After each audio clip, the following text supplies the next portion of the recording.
Dahil may konting pang social ngayon, try natin kumain sa Tea Coffee Deli. Ano gat napadaan din eh. Ang paalam lang sa inay kami may bibili lang sa palengke. Ay kita mo naman ang suot. Ayo, pambahay lang. Ayan na nga pinuput taste test na ni ma'am.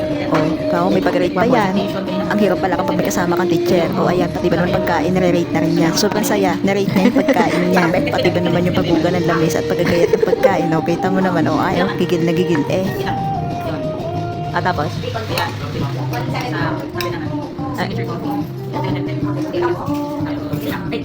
Isa waffle? Siyempre, tinagpa mo na yung waffle eh. Presentation, 10 yan. Bakit? Nasa 10 din? Yung dami. Sobrang dami.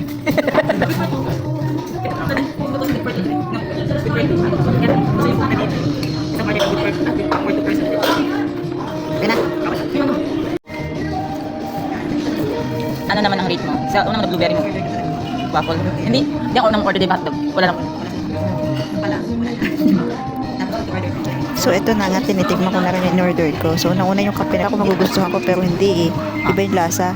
So kasi yun sa macchiato talaga na binibili ko eh. Yan, wapo na tayo oh. Sarap blueberry yan. Masarap yan kasi mahal yan eh. Tamis nga. Tingnan mo to.